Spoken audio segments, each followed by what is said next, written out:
네, 안녕하세요. 물리학과 심흥선입니다.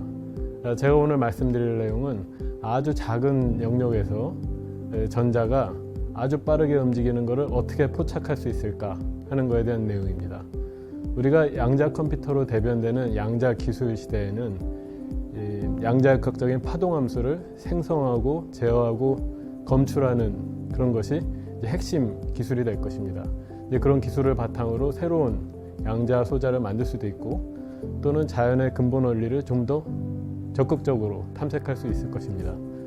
자, 그럼 지금부터 말씀드릴 내용은 이제 어떻게 보면 양자역학의 가장 기본적인 내용 중에 하나인데, 우리가 양자역학을 처음 배우면 어떤 걸 배우냐면 상자 안에 입자가 하나 가두어졌을 때 어떤 일이 일어나느냐 하는 것입니다.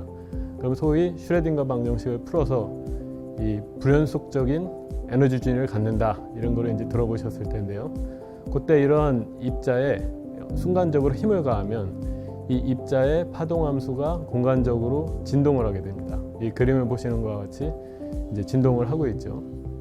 그럼 이제 이러한 진동을 하고 있는 파동함수의 이제 위치를 어떻게 포착할 수 있을까 하는 질문인데요. 근데 이런 위치를 읽어내는 건 상당히 어떻게 보면 중요한 일일 수 있습니다. 입자가 상자의 왼쪽에 있느냐 오른쪽에 있느냐를 어떤 정보 0이다 1이다 이렇게 선언을 한다면 이게 다름이 아니라 어떤 비트 정보가 되죠. 그래서 양자 컴퓨터에서 우리가 말하는 큐빗, 그런 것을 이제 줄 수 있는 기본 단위가 될 수 있어서 이런 전자의 위치를 읽어내는 거는 어떻게 보면 양자 기술에 있어서 중요한 거고, 또한 이제 이런 파동 함수를 읽어내는 건 어떻게 보면 이제 물리 입장에서도 가장 근본적인 측정에 해당되는 것이겠죠. 그러면 이제 이런 상자 안에 입자 하나 상황이 이제 언제 실제적으로 발생할 수 있는지 예를 보여드리겠습니다.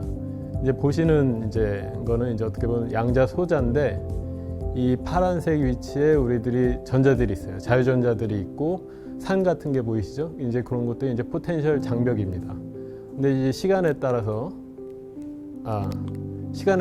이제 장벽이 하나 더 움직이는 거를 보실 수 있을 겁니다. 이제 장벽에 이제 올라가면서 입자 하나가 왼쪽에서 오른쪽으로 넘어가는 것이 보이시죠? 그러니까 이게 이런 양자 소자가 이렇게 이 시간에 따라 움직이는 이 포텐셜 장벽을 이용해서 전자 하나를 왼쪽에서 오른쪽으로 발사하는 이런 기능을 하는 소자입니다.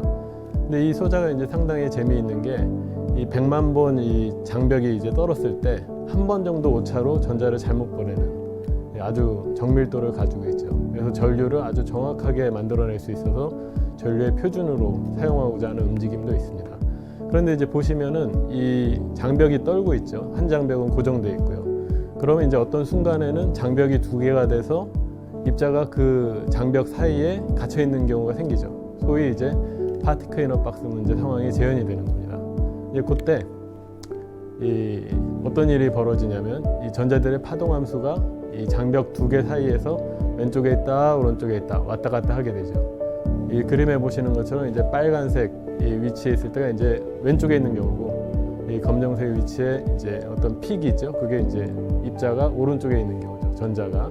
그래서 이제 왼쪽 오른쪽 이제 왔다 갔다 하다가 이제 장벽이 쳐올려지니까 에너지가 올라가면서 오른쪽 장벽을 넘어가는, 그래서 전자가 발사되는 그런 것이죠. 그래서 이제 우리가 어떤 측정을 통해서 정말로 이러한 이 포텐셜 장벽 사이에서 전자들이 이렇게 진동하고 있느냐를 확인할 수 있느냐가 이제 질문인데요. 이게 그렇게 쉽지는 않아요. 왜 그러냐면 이 장벽 두 개 사이의 거리가, 이게 실제 소자 모식도입니다. 이 실리콘 소자인데 이 게이트 전압을 이용해서 장벽 두 개를 만들었죠. 그리고 게이트 왼쪽에 있는 게이트에는 실시간으로 전압을 바꿔서 이 장벽의 높이를 바꿔주는데, 이 장벽 사이의 거리가 100나노미터 정도예요. 거기를 이제 전자들이 아주 빠른 속도로 왔다 갔다 하는 겁니다. 그래서 한 번 진동하는 시간이 1피코초 정도고요. 근데 이 1피코초가 이제 상당히 작은 시간이죠. 근데 그럼 이제 진동하는 걸 어떻게 측정하겠느냐 이제 물으면은, 이제 보통 전류를 시간에 따라서 변이를 읽어냄으로써 측정할 수 있지 않을까라고 생각할 수 있는데, 이 전류의 현존 기술로는 이 실시간 전류의 분해능이 100피코초 정도예요. 그래서 1피코초를 구분해낼 수가 없죠. 그러니까 이게 어떻게 보면 상당히 어려운 작업이 될 수 있는데, 이제 저희 연구의 이제 핵심은 이거를 새로운 아이디어를 통해서 이런 한계를 돌파해서 실제로 진동하는 것을 확인할 수 있었다라는 거죠. 어떻게 하느냐? 우리 카메라 할 때 이 셔터가 있죠. 그런 셔터를 빠르게 닫고 열므로써 뭔가 이제 사진을 찍잖아요. 이제 비슷한 짓을 하는 겁니다. 이 그림을 보시면 이 왼쪽 장벽은 시간에 따라서 움직이는 거고, 오른쪽 포텐셜 장벽은 고정되어 있는데, 오른쪽 포텐셜 장벽 내에 어떤 에너지 준위를 심어요. 그 에너지 준위는 이 전자가 그 준위를 통해서 밖으로 나갈 수 있는 통로 역할을 하는 겁니다. 그 에너지 준위를 우리는 공명 상태라고 부르고요, 레조넌트 레벨이라고 하고 있고, 근데 그 에너지 상태의 그 에너지 위치를 시간에 따라 바꿀 수가 있어요. 그래서 이제 전자가 이 에너지 위치하고 정확히 맞을 때만 밖으로 나올 수 있는데, 이 전자의 위치가 하필이면 이 공명 상태의 위치하고 비슷한 위치에 있을 때 에너지도 맞고 공간적인 위치도 맞고 그럴 때 나올 수 있는 겁니다. 자, 이제 어떤 상황이 벌어지는지 한번 보시죠. 자, 이렇게 이제 이 파티클이 이제 입자가 전자가 이제 상자 안에 갇혀져 있고, 옆에 빨간 이 색으로 표시된 게 공명 상태 에너지 준위입니다. 그럼 이제 보시는 바와 같이 공명 상태의 에너지 준위가 시간에 따라 바뀌고 있고, 상자 안에 전자도 시간에 따라 움직이고 있죠. 그렇죠?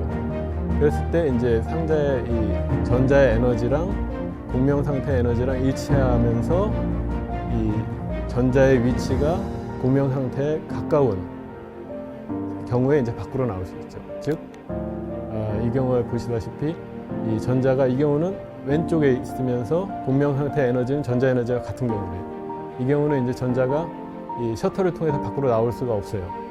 셔터에 멀리 떨어져 있으니까요. 근데 이제 이 반대 상황에서는 전자의 위치가 오른쪽에 위치해 있으면서 그 에너지가 공명 상태의 에너지랑 딱 맞았네요. 그죠? 이때는 밖으로 나올 수 있어요.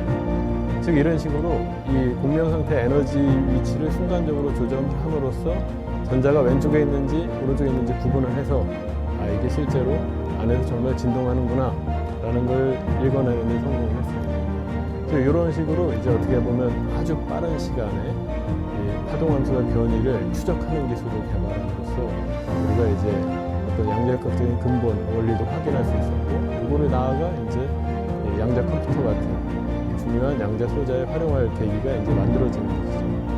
이제 어떻습니까? 저희 연구 같은 거를 통해서 저희는 어떤 걸 희망하고 있냐면, 이런 기술들이 또는 이런 발견들이 이 물리학적으로 더 중요한 발견으로 이어지길 바라고, 한편으로는 보시다시피 그렇게 양자역학적인 현상이 어렵지 않죠, 그죠? 좀 더 많은 사람들이 이런 양자역학적인 현상에 익숙해지고 앞으로 양자 기술 시대를 즐길 수 있으면 좋겠습니다. 이상입니다. 감사합니다.